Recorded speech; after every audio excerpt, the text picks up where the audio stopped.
the production and sales of green RAC equipment, use and servicing, but also adapting the political and financial framework and raising awareness on benefits of behavioral change. And these are typically also the enabling activities that was mentioned by various speakers before.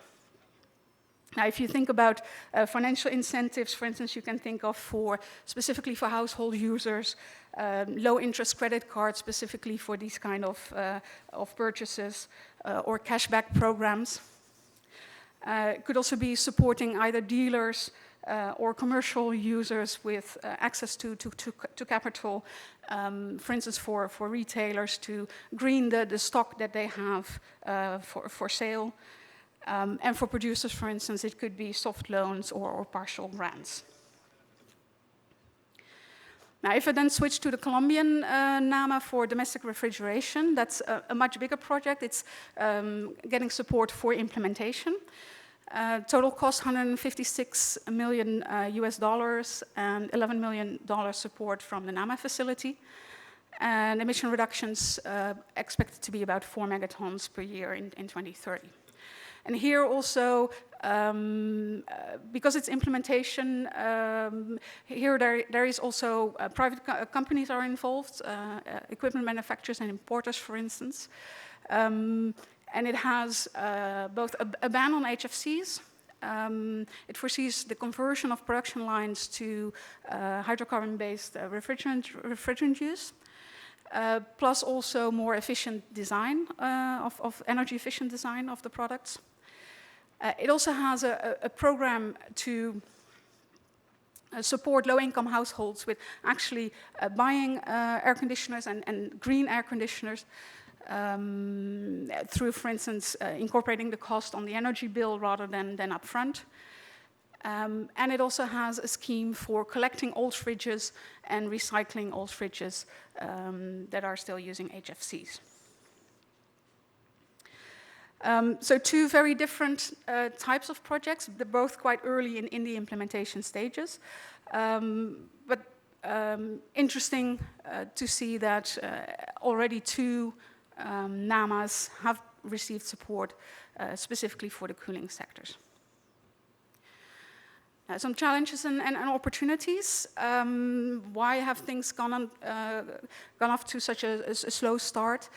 And it's very much been a learning process. And certainly in the early phases, the NAMAs that have been developed had their weaknesses. And that's specifically also in the financial structure for implementation and issues such as what are key performance indicators and how do you monitor successful implementation of the NAMA and how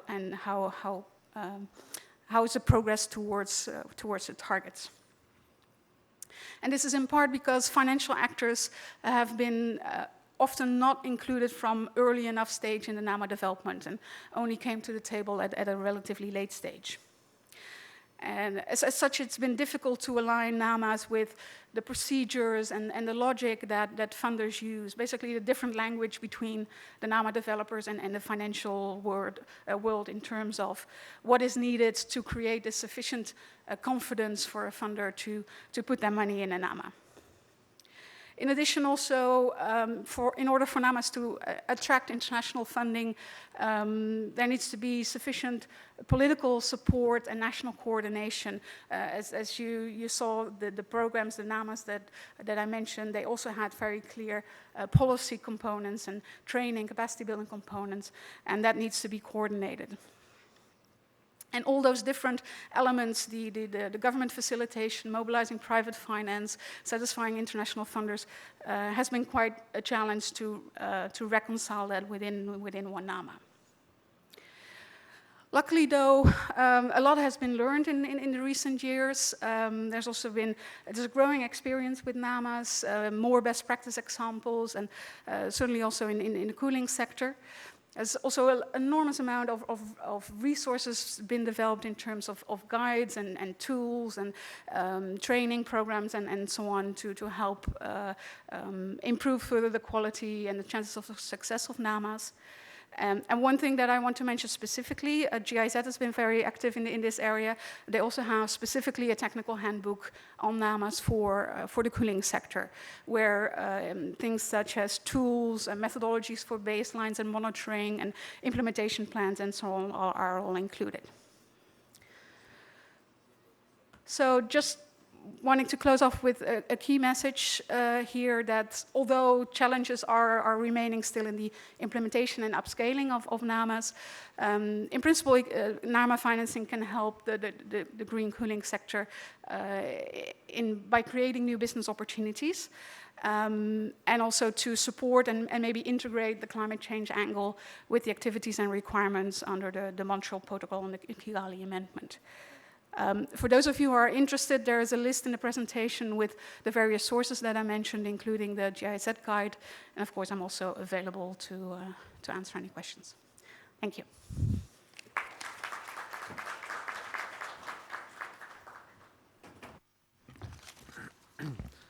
Thank you very much, Dr. Philipson. I think it's also very relevant how intertwined the Montreal Protocol and the climate change process have become now. And therefore, I think it's very useful to hear about these possibilities for financing from the various opportunities we have under the various instruments. You've been a great audience. You've sat there silently for hours. Freezing as well. Yeah, well, okay. It's air conditioning, you see. It proves it's very efficient. So now is the opportunity for you to ask all those questions you've been dying to ask for the last few hours. And so I'd like to really open up the floor to a few questions. You know, if there are a lot of questions, we'll group them together. But please, the floor is yours. And if you don't have questions, I will certainly have one or two to ask my fellow panelists. Oh, I thought to the audience.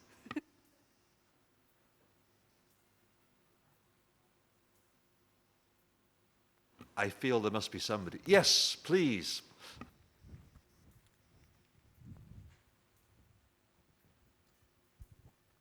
So my question is to Diane and Mr. M.K. Singh.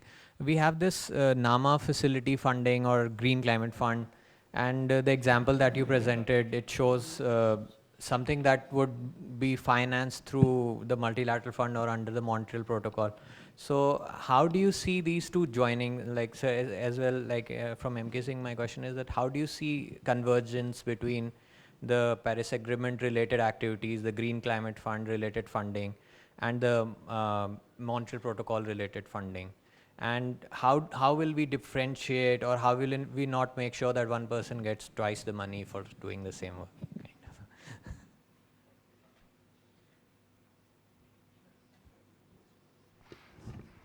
Thank you for your question.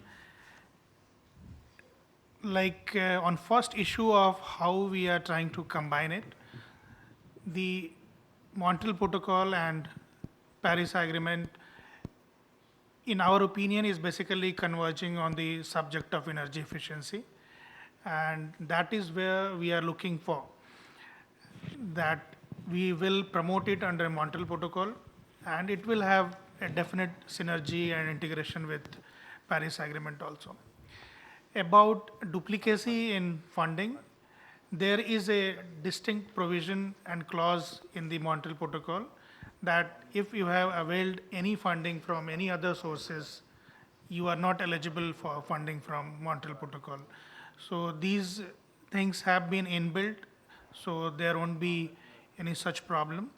And to tell you, like all these organizations which are in this business of financing, they are more worried about it and they are more careful on this point. Thank you. Thank you, Mr. Singh. Please, in the back in the center. My name is Subhashish. I represent an organization named Shakti Foundation. My question is to Professor Agarwal and Professor Maya. I would like to understand that how far are we in reaching a place where we do not need to buy patents from West as far as artificial refrigerants are concerned?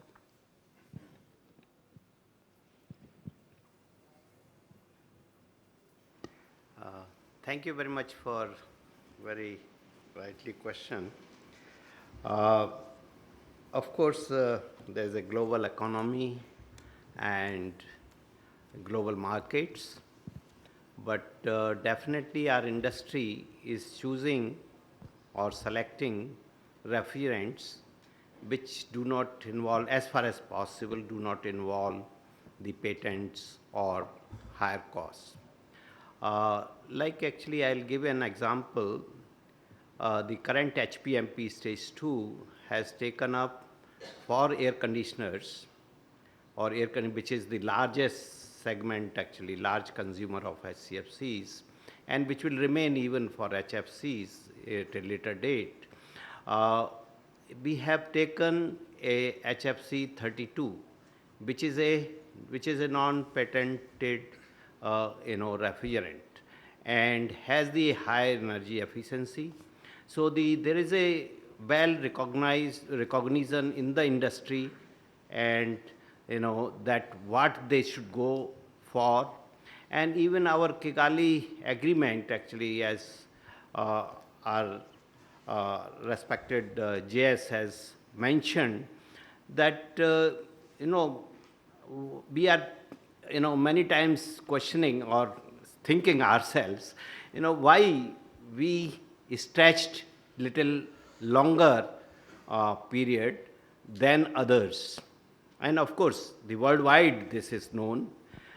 If you see, even I hinted in my presentation, the major sector which is consuming even HCFCs or will continue to consume HFCs is the high pressure segment, which is a high pressure application, where actually the availability of refrigerants is not really seen in near future. And that's where actually we are looking again, passing on these patents which have already been done by some of the chemical manufacturers, global manufacturers. That means those patents will be expiring in those, this time, before we start 2028. So even actually, though some sectors will move, already moving as such, from 1810 of GWP of 22, they are now going 675. So there is and with a further increase in energy efficiency. So all these things, aspects have been well taken in our policies and industry R&D or industry interactions. Thank you very much.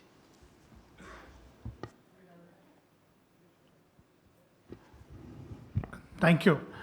I would like to add something on this issue. You see, your question was that how far are we from this patent refrigerant or technology? The simple answer is we are far off till Indian companies starts developing their own patents. And as Dr. Agarwal mentioned, we harped on this issue of IPR in the context of climate change, saying that if it is a global issue, then we should try and do something to make this technology patent free. But you see, a whole regime is there of WIPO, which is based on patents, and that is for promoting and developing innovations. So we are very mindful of this fact that patent is a good thing, and we should try to promote this in our own industry. Thank you. Thank you. Another question at the back on the right-hand side. Oh.